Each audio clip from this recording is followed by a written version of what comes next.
अस्सलामुअलैकुम नाजरीन, दुनिया भर में देखने और सुनने वालों को जावेद मेहर का सलाम। नाजरीन, आज जो है हम बात करेंगे army chief general Qamar Javed Bajwa के 6 साला दौर जो है वो अब इख्तिताम की जानब गामजन है और आज उनका आखिरी दिन है और वो अपनी जो फाइनली अलविदाई मुलाकातें हैं उनमें मसरूफ़ हैं, जिनमें उन्होंने ऐवान सदर में doctor Arif Alvi president of Pakistan से भी मुलाकात की अलविदाई, और इसके बाद जो है उन्होंने प्राइम मिनिस्टर ऑफ पाकिस्तान से भी अलविदाई मुलाकात की। इसमें हम बात करेंगे कि आया उनका जो 6 साला दौर था बहसियत आर्मी चीफ वो कैसा रहा और उसमें पाकिस्तान ने क्या खोया और क्या पाया। इसमें सबसे पहले हम बात यहां से शुरू करते हैं जब उस वक्त के प्राइम मिनिस्टर नवाज शरीफ को नाअहल किया गया और सजा सुनाई गई, तो उसमें उन्होंने इल्जाम लगाया कि मुझे नाअहल और सजा दिलवाने में जो है वो army chief general Qamar Javed Bajwa का किरदार है। और इस तरह उन्होंने बहुत से और भी लोग जिसमें जनरल फैज हमीद थे उनके ऊपर भी उन्होंने नाम लेके इल्जामात लगाए कि मेरा जो सजा हुई मुझे उसमें जो किरदार है वो इन 2 लोगों का है। इसके बाद भी उनका जो दौर है वो मुख्तलिफ अदवार में जो है वो उतार चढ़ाव का शिकार रहा, अप्स एंड डाउन जो है वो उनके दौर में हमें देखने को मिले। लेकिन असल कहानी नाजरीन उनके दौर की उस वक्त शुरू हुई है जबकि हमें पता चला कि कोई अमरीकी अंडर सेक्रेटरी डोनाल्ड लू है जिसने कि पाकिस्तानी सफीर को जो है वो मरासला भेजा है, जिसमें उन्होंने कहा गया है कि अगर आपने प्राइम मिनिस्टर को ना हटाया तो आपको बहुत से कॉन्सिक्वेंसेस का सामना करना पड़ेगा। नाजरीन, इसी दौरान हम देखते हैं कि सिंध हाउस में मंडियां लगती हैं और जो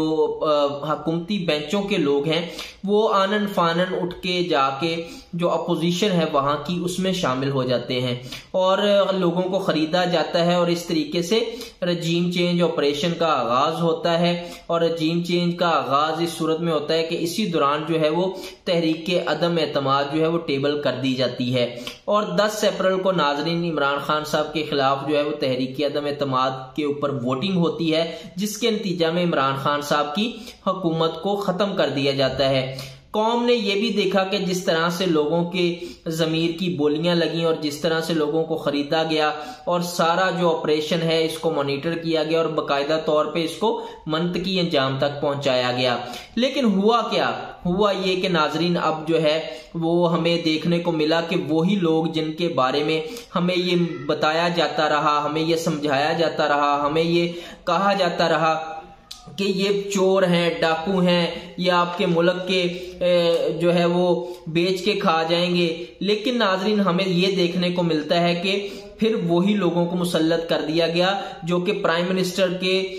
भाई हैं नवाज शरीफ। उन्होंने जो है वो जिन लोगों पे इल्जामात लगाए वही लोगों की मौजूदगी में वो दोबारा से मुसल्लत कर दिए गए। उसके बाद से नाजरीन हम आज तक देखते हैं कि जो एक इनका दौर जो रजीम चेंज का शुरू हुआ जिसमें शहबाज शरीफ साहब और 13 रुकनी पार्टियों ने मिलके एक गवर्नमेंट बनाई जिसको पीडीएम गवर्नमेंट का नाम दिया गया और इसमें जो शहबाज शरीफ साहब थे बतौर प्राइम मिनिस्टर काम रहे। इसी दौरान इमरान खान साहब ने इसके ऊपर जो है बाकायदा तौर पे पब्लिक में आने का फैसला किया और वो पब्लिक में आए और जिस तरह से लोगों ने उनको वेलकम किया और लोगों ने उनके साथ चलने का अज़म किया, उन्होंने अपनी इस बात को और बेस को बुनियाद बनाया कि मेरा जो रजीम चेंज हुआ है ये जो है वो अमरीकी अंडर सेक्रेटरी डोनाल्ड लू की धमकी के बाद हुआ है। और वो कौन था जिसने इस रजीम चेंज को होने दिया? क्योंकि बहुत से हुकूमती जो लोग हैं, हुकूमती वजीर हैं और अब जो बहुत बड़े बड़े ओहदेदारान हैं वो इस बात को कहते हैं कि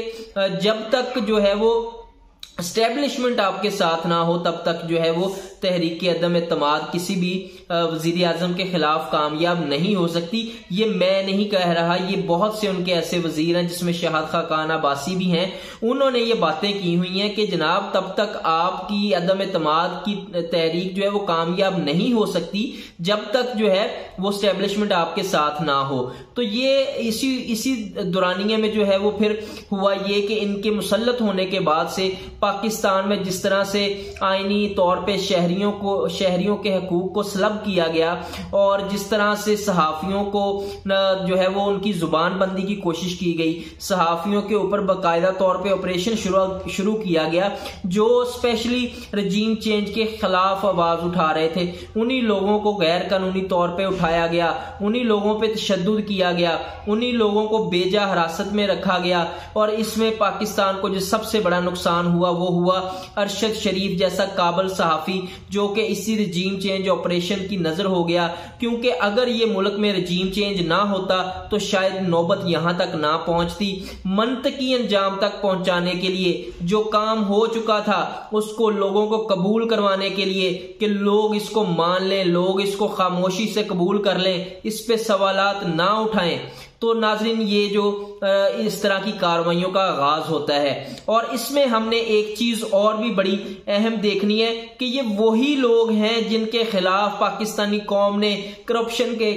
खिलाफ जो है वो आवाज को बुलंद किया, और जब पाकिस्तानी कौम ने ये मान लिया कि ये लोग करप्ट हैं तब जाके दोबारा से मुसल्लत कर दिया गया और ये बताने की कोशिश की गई कि ये तो बहुत पाक साफ है, इनका तो कोई जो है वो माजी जो है वो बिल्कुल पाक साफ और शफाफ है। ये हमें बाकायदा तौर पे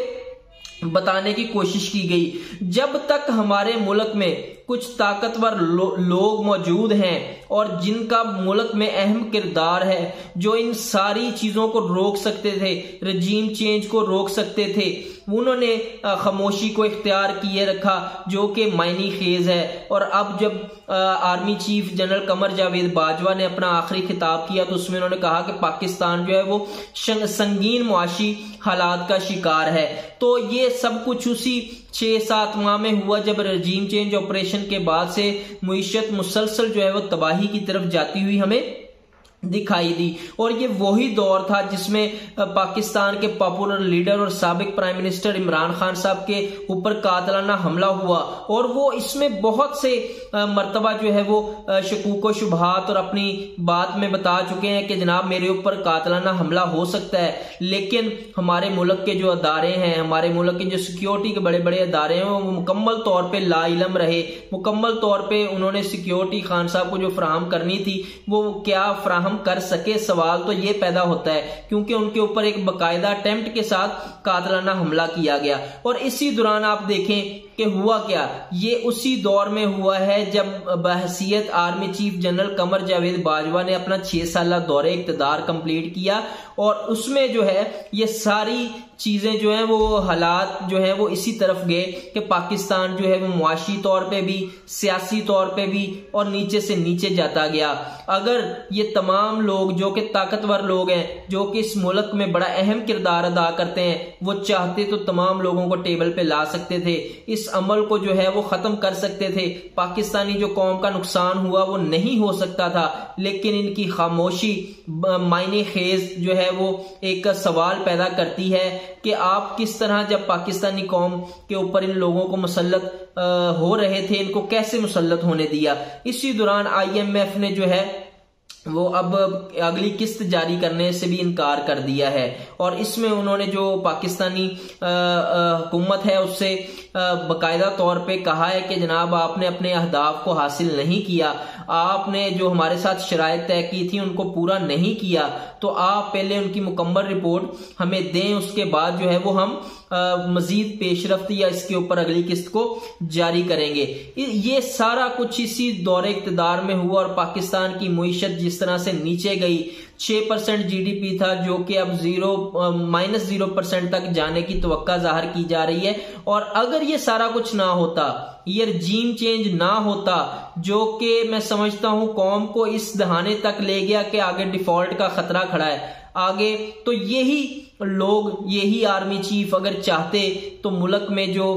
तमाम सियासी लोग थे उनको क्योंकि इनका ओहदा जो है बड़ा ताकतवर ओहदा है, इनके पास बड़ी ताकत है, हमारे मुल्क में सियासी जो मामलात हैं उन पे भी इन लोगों की बड़ी गहरी नजर होती है, तो ये सारा कुछ होने से रुक सकता था लेकिन नहीं रोका गया। और IMF ने मजीद जो अब शराइत हैं उन पे भी हुकूमत को बता दिया है कि जनाब हमें इस तरह से कबूल नहीं है, आप मजीद जो है वो हमारी शराइत को पूरा करवाएं। तो हुकूमत भी अब इस हवाले से परेशान है, लेकिन जो army chief general Qamar Javed Bajwa का आज आखिरी दिन है, आपने फैसला करना है कि क्या पाकिस्तान के लिए उन्होंने सही किया, गलत किया। ये सवाल मैं आपके ऊपर छोड़ता हूं, क्योंकि इन तमाम हालात के बाद, इन तमाम जो सूरत हाल बनी हुई है, परसेप्शन एक कौम में जो बना हुआ है वो यही बना हुआ है कि इनके जो जिम्मेदारी थी जिसको ये अदा कर सकते थे, ये कर सकते थे, बिल्कुल इनके पास ताकत थी, ये इसको रोक सकते थे सारी चीजों को, लेकिन नहीं रोका गया। जवाब आपने देना है कि इनका दौरे इक़्तिदार कैसा रहा, और इस हवाले से आपने हमें कमेंट बॉक्स में जरूर आगाह करना है। आज तक के लिए इतना ही। इंशाल्लाह मिलते हैं अपने अगले ब्लॉग में कुछ नई खबरों के साथ, नए तज्जियों के साथ। अपना और अपने इस चैनल का ख्याल रखिएगा। पाकिस्तान जिंदाबाद।